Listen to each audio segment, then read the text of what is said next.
Hey everybody, I'm going to do a short progress video.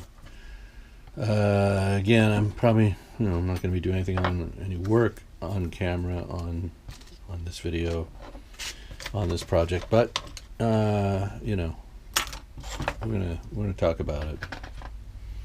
So, I'm trying to light the airplane with nav lights.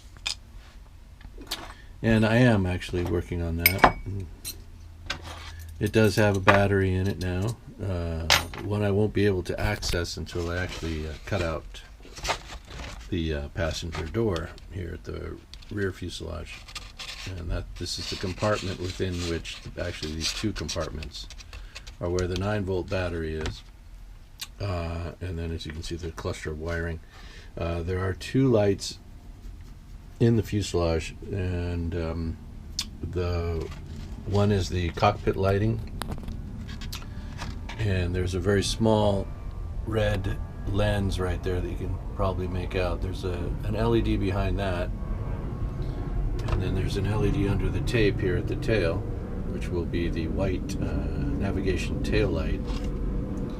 So we've got a cockpit light with a red lens, and we've got a bright white navigation tail light for the rear fuselage. Those are the only two lights that are actually built into the fuselage. The rotating beacon or flashing beacon is going to go right about dead center of the mid-wing section. This section here is going to have that light probably right about here. And then the other two lights are the wingtip lights, and then the landing lights. And there's a landing light in each wing. These are located in the outer wing sections, but near the connection to the center. So the landing lights are located right about here in the leading edge. So once I get these infilled and shaped and all of that, I'll be cutting out the openings for the leading edge landing lights, and then pulling the wire and installing that and tying it in under here. All of the leads are just shoved into that opening to keep them out of the way while I'm infilling, and then everything will stay out of the way while I'm using the filler and sanding on the fuselage. Been spending a little bit more time on the project than I would have otherwise. That has to do with some of the problems with Microsoft Flight Simulator 2024.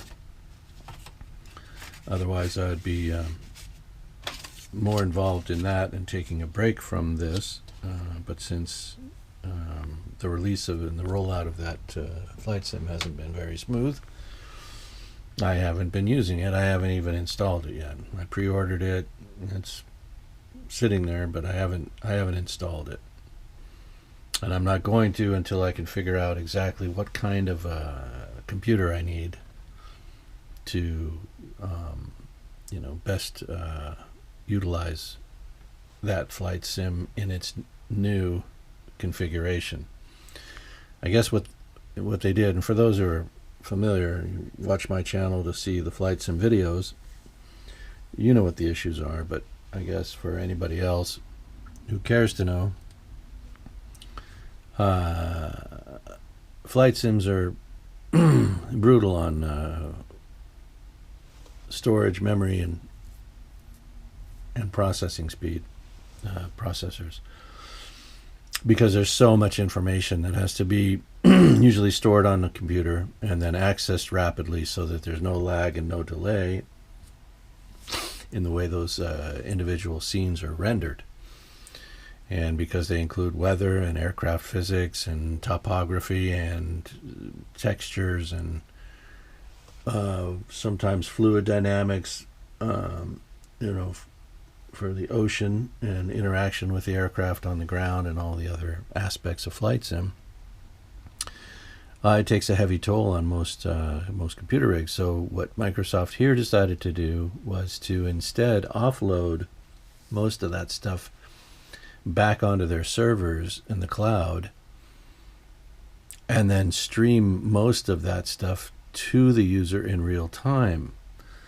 And with a flight sim now, instead of your computer struggling to access its internal memory and storage, now it's struggling to I guess access those data streams and properly compile them. And then Microsoft was having trouble on their end actually doing that stuff, having enough servers and having enough data streams, and with all the clients that were attacking. Anyway, it just turned into a massive failure. And it's slowly coming around as they devote more and more resources to it on their end. I can't imagine what it's costing on their end, but they're making money too. But they are also losing customers because this thing really, they really fell on their face. There's no other way to put it. And it's obvious, to the users out here, the people who are buying the product and anticipating, the product and ready to promote the product, who instead now are attacking it. And I can't say it's not justified. I can only say that it's frustrating for everybody.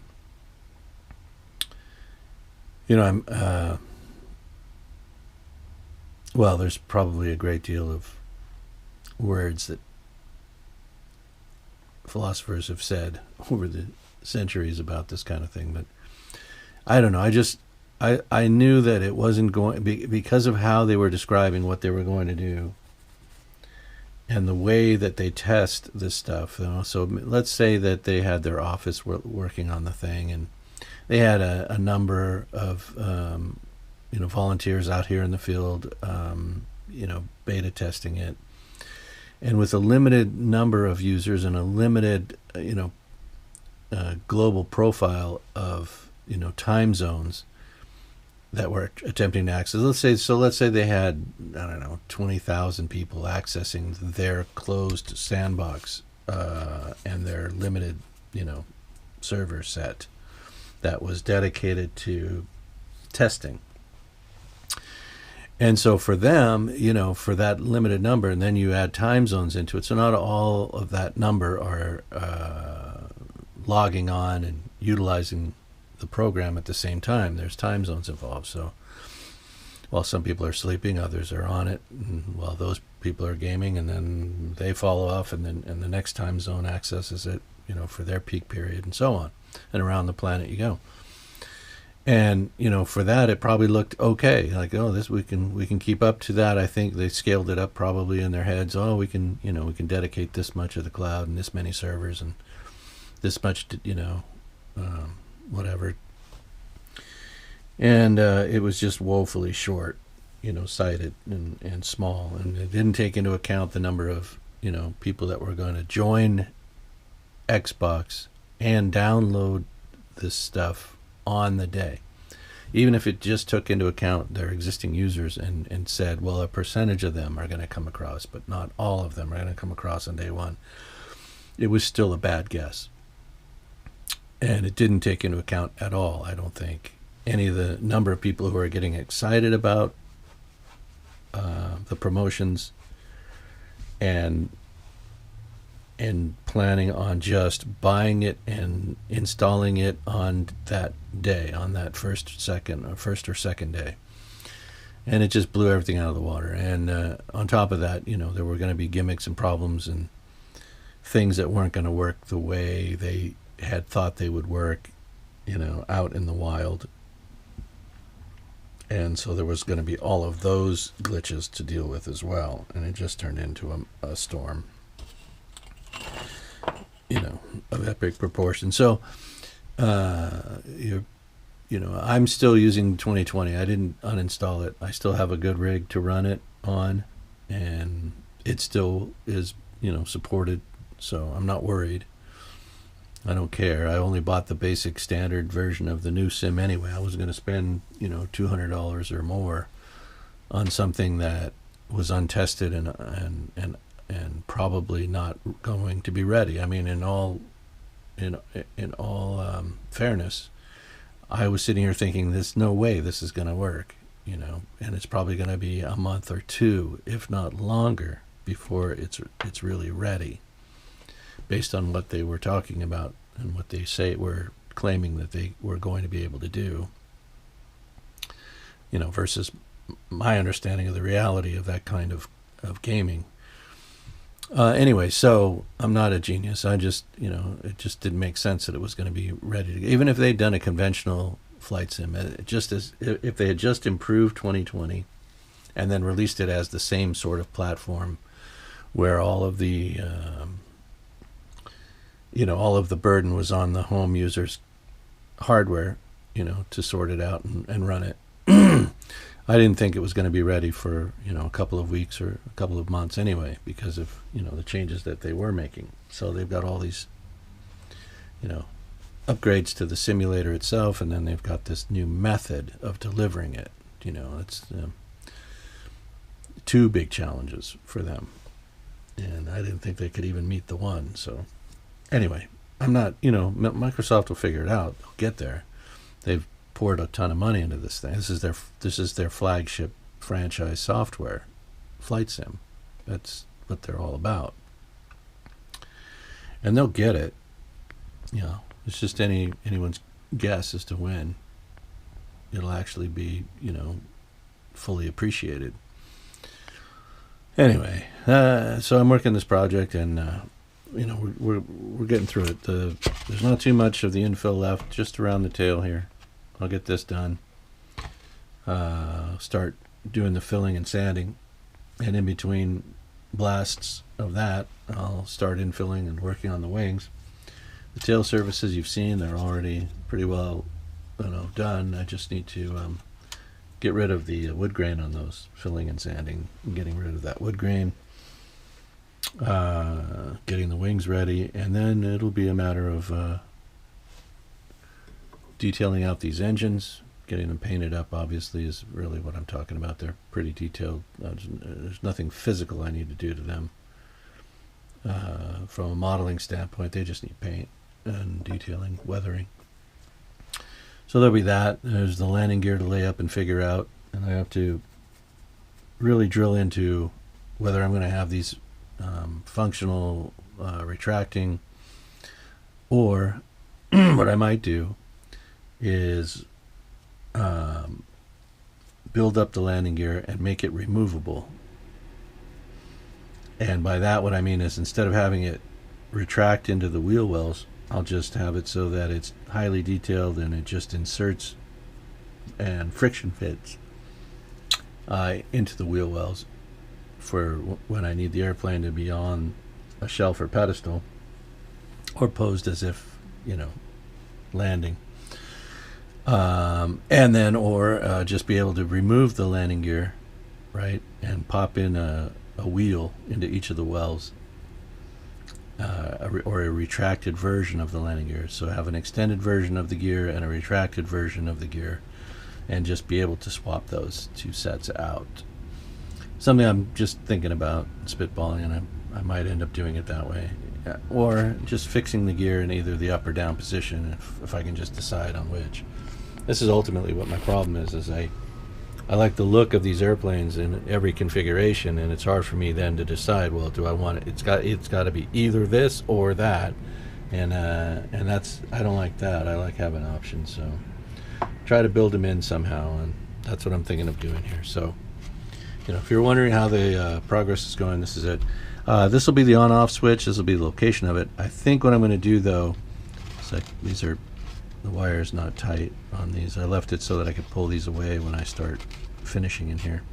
But I'm thinking I'm going to notch this out. Just draw a trace around the switch, notch it out, and kind of bury it in there, half recessed mounted into that. Not fully recessed, but about halfway recessed in there. Just to clean up the look of it, to make it look a little less, intrusive or whatever, have it affect the scale representation of the model so much by having it out here. I think this is just sticking out too far is what I'm trying to say. So anyway, I think that I'm going to probably do that. I'm a little concerned about the reinforcement. I didn't reinforce the area behind this, so if I notch into that, I'm notching into this keel and kind of deteriorating the structural integrity of, you know, this portion of the fuselage. So, but I think what will happen is when I get the wing installed, there'll be a glue line here along the trailing edge that'll help reinforce the strength of the area in general. It might be enough to offset any notching business that I might do. All right, so we'll keep rolling on the project. Flight Sim it'll take care of itself in time, and because, you know, I didn't delete 2020, I anticipated something, so I'm not put out in any way, shape, or form. If I want to post videos of, you know, the old Flight Sim, if you want to call it that, I can't. It's still the only one that really works from Microsoft, so let's call it the existing 2020 Flight Sim. You know, I can still have that and post those videos. You just won't see anything about 2024 from me for a while, you know, until they get it all sorted out. It's been entertaining on the forums. Some people have really lost it. Others are trying to keep, you know, nerves calm, and then there you've got the fans who just won't ever say or accept anything, you know, critical about their glorious Flight Sim. So, you know, it's fun to watch the clashing. I mean, the moderators have my sympathy or respect or whatever you want to call it for the most part. Having to deal with that mess now day in and day out. I can only imagine what headquarters at Microsoft or Asobo looks like over the last 2 or 3 days. Can't imagine too many people are getting much sleep, and I'm beginning to think somebody, you know, could lose their job over this. You know, who that is, who could say? You know, but there was definitely a failure on the scaling. You know, on the prediction as to how much traffic there was going to be.